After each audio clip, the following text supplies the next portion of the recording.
Илэрхийллийг хэлбэрчил.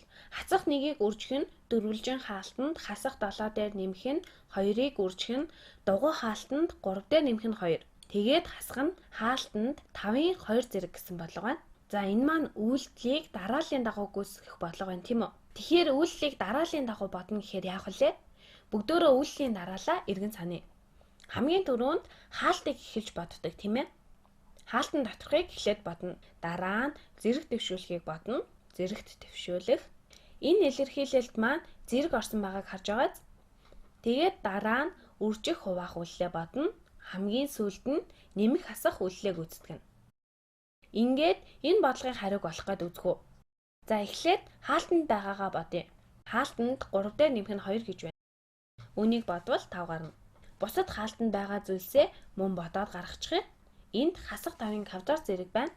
Ер нь бол хасах нь 5-ын 2 зэрэг гэж хэлэх нь зөв байх.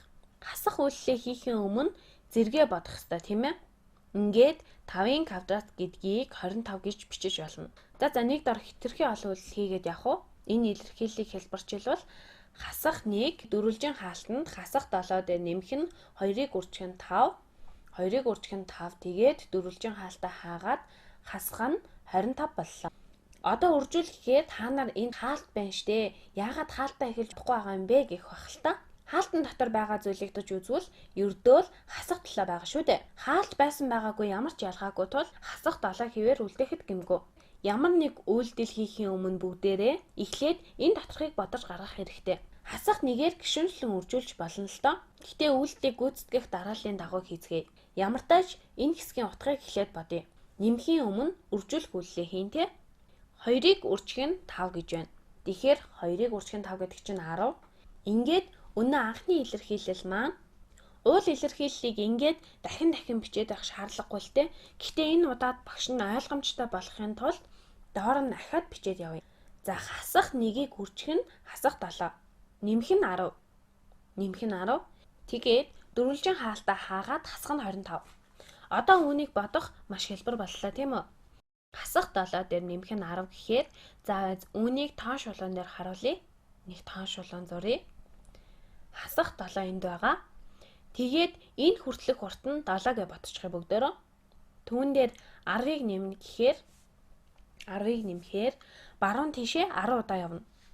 7 удаа явхаар тэг дээр очиод ахиад 3 удаа цааш явах нь байна. 7, 8, 9, 10 гэхээр эерэг 3 дээр ирж байгааз эсвэл бид үүнийг өөрөөр 2 өөр тэмдэгтэй бүхэл тооны нийлбэр гэж бодож болно. 2 тооны нийлбэр нь тэдгээрийн ялгаа гэж харж болно. Эерэг бүхэл тоон нөгөөгөөсөө их тул хариу нь эерэг гарна. Иймээс үүнийг үндсэндээ 10-аас хасах нь 7 гэж ойлгож болно. 10-аас хасах нь 7 нь 3 гарна. Энэ нь 3 гэсэн үг. Ингээд манай илэрхийлэл хасах 1-ийг үржих нь илүү тодорхой болох дахин хэлэхэд дөрвөлжин болон дугуй хаалт нь үндсэндээ адилхан. Бөөн хаалт байвуулахад хялбар байлгах үүднээс хаалтыг арай өөрөөр илэрхийлж байгаа хэрэг. Зүгээр л хаалт. Тиймээс дөрвөлжин хаалтыг ингээ биччихээ. Цаана нь хасах нь 25 гэж байгаа. Ингээд нэмж хасахын өмнө яах вүлээ? Үржүүлж хуваах үлээ хийдэг шүү дээ. Тиймээс хасах 1-ийг үржих нь эерэг 3 гэхээр хасах 3. Тэгээд одоо хэдүүлээ өнөө 25-аа хасна. Хасах 3-аас хасах нь 25 гэхээр тоонуудын тэмдэгт ижил байвал хэдүүлээ тэдгээрийг нэмдэг. Хасах 3 маань ахиад 25-аар нэмэгдэнэ гэсэн үг.